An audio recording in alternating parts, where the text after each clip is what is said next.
তো হ্যালো বন্ধুরা, আমি হচ্ছি সজল মণ্ডল। আর আজকে যে টপিকটা নিয়ে কথা বলবো সেই টপিকটা হচ্ছে আমাদের দিদি মৌমিতাকে নিয়ে, ডক্টর মৌমিতা আরজি কলেজে যে ঘটনাটা ঘটেছে। তো সেই টপিক নিয়ে আজকে আমি কিছু কথা বলতে চাই।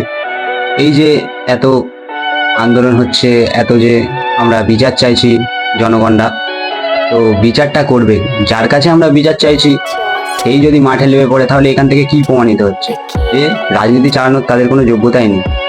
হ্যাঁ কি না বন্ধুরা? না হলে আমরা যাদের কাছে বিচার চাই তারাই যদি মাঠে নেবে বলে আমরা বিচার চাই, তাহলে এখান থেকে কি প্রমাণিত হচ্ছে?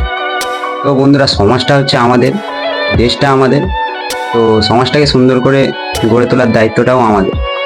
এইবারে এই যে ঘটনাগুলো ঘটছে, আমাদের বাড়িতেও নিজের মা বোন আছে, তোমাদের বাড়িতেও মা বোন আছে, তো তারা সেফের জন্যে আমাদের জনগণকে সবাই মিলে একসাথে এই লড়াইটা লড়তে হবে। তো বন্ধুরা, আর একটা কথা হলো, কিছু কিছু মানুষেরা বলছে যে হয়েছে হয়েছে ওটা ওদের সাথে হয়েছে, আমাদের সাথে তো হয়নি। তো আমার কাছে কথা হচ্ছে, পাশের বাড়ি যদি আগুন লাগে, ঠিক আছে, সেই আগুনটা নেভায় কিন্তু তোমাদেরই যেতে হবে। কারণ ওই আগুনটা ধীরে ধীরে আস্তে আস্তে তোমার বাড়িটাও কিন্তু পুড়িয়ে ছাই করে দেবে। তো সেই অনুযায়ী সবাইকে একসাথে লড়া দরকার, সবাই একতা হওয়া দরকার। মুসলিম হোক, হিন্দু হোক, খ্রিস্টান হোক, এখন ধর্মটা নিয়ে কোনো এ করলে হবে না, আমাদের সবাইকে একসাথে লড়তে হবে। আর এই যে 10 লাখ টাকার কথাটা হচ্ছে, 10 লাখ টাকা, 10 লাখ টাকা দিয়ে কি একজনের জীবন ফিরে আসবে? আমার কাছে প্রশ্ন হচ্ছে এইটা।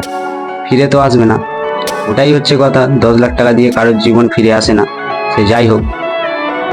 তো বন্ধুরা, আমাদের ঘরের মা বোনের জীবনের দাম 10 লাখ টাকা নয়।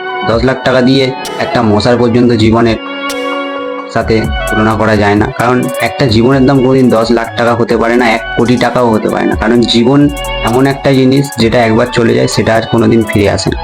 তো টাকা আজ আছে কাল নেই বন্ধুরা, টাকা নিয়ে পরও আমি নিজে করি না, কে করে না করে আমার দেখার দরকার নেই। আর আরেকটা কথা হচ্ছে, এই যে আমি তোমাদের বললাম সবাই একতা হয়ে এই লড়াইটা লড়তে হবে। কারণ পরবর্তীকালে, পরবর্তী ফিউচারে যেন না আমাদের নিজেদের ঘরের মা বোন যে ঘরের বাইরে গেল যেন সেফভাবে বেরোতে পারে, সেফভাবে বাড়ি ফিরতে পারে। এই বিচারটা যদি হয় তাহলেই এটা হয়তো পরবর্তীকালে সম্ভব হতে পারে।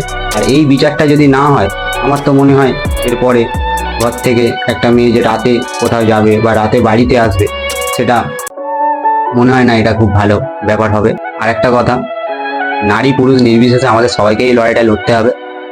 আর এই যে কিছু কিছু মানুষ মনে করছে সব ছেলেরা এরকম, বা কিছু কিছু মেয়েরাও আছে এরকম, তো এখন ওই সব নিয়ে ভেবে লাভ নেই।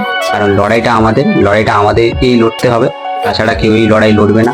কারণ আমরা যার কাছে বিচার চাইছি, মানে যে মেন মাথা যার কাছে বিচার চাইছি, সে বিচার দিতে পারবে, আমাদের অপরাধীদেরকে শাস্তি দিতে পারবে, সেই যদি মাঠে নেমে বলে আমার বিচার চাই, তাহলে এখানে আর কিছু বলার নেই বন্ধুরা। তো আমরা জনগণরা একসাথে থাকবো, এর বিচার চেয়েই তারপর শুনবো, অপরাধীকে আমরা শাস্তি দেবো। এই লড়াইটা যতদিন চলে আমরা চালিয়ে যাব। উই ওয়ান্ট জাস্টিস বন্ধুরা, উই ওয়ান্ট জাস্টিস।